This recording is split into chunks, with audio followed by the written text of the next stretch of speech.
বিজ্ঞানের আলোকে বলা হয়ে থাকে একজন মানুষের চোখের পলক ২৪ ঘন্টায় মিলে ২০,০০০ বার চোখের পলক পড়ে।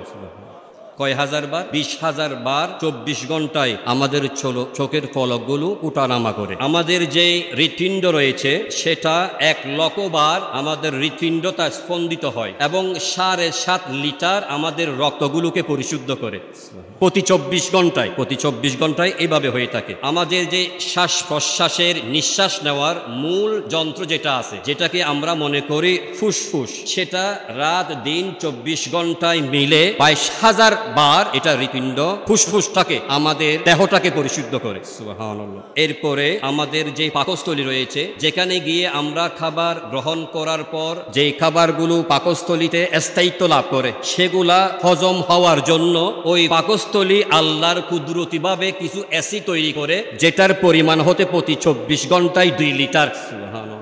ওই আল্লাহর দেওয়া অ্যাসিডগুলো যখন তৈরি হয় পাকস্থলীতে গিয়ে যখন আমাদের খাবারগুলো যায়, তখন ওই অ্যাসিডের কারণে খুব দ্রুতভাবে সহজভাবে আমাদের খাবারগুলো হজম হয়ে থাকে।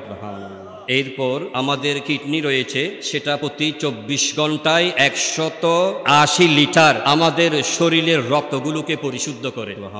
এই সমস্ত বিষয়গুলো কিন্তু ক্লিনিকের সাহায্যে, মেডিকেলের সাহায্যে, হাসপাতালের মাধ্যমে যদি আমরা করতে চাই তাহলে ব্যয়বহুল হবে, কোটি কোটি টাকা আমাদের কাছ থেকে খরচ হবে। আমি এই বিষয়টা আপনাদের সাথে আলোচনা করছি এই কারণে যে অত্যন্ত সূক্ষ্মভাবে আমাদের কোনো ধরনের কষ্ট অনুভূতি হওয়া ছাড়াই, ব্যথা অনুভব হওয়া ছাড়াই, আমাদের কাছ থেকে টাকা কোটি টাকা খরচ হওয়া ছাড়াই প্রতি ২৪ ঘন্টায় যেই মহান আল্লাহ আমার দেহটাকে সাবলীল রেখেছেন, সুস্থ রেখেছেন, প্রতিটি অঙ্গ প্রত্যঙ্গগুলোকে তার সঠিক নিয়মে চলার জন্য যে আল্লাহ হুকুম বাস্তবায়ন করেছেন, সে আল্লাহ তাআলার দরবারে শুকরিয়া আদায় করা দরকার আছে কিনা?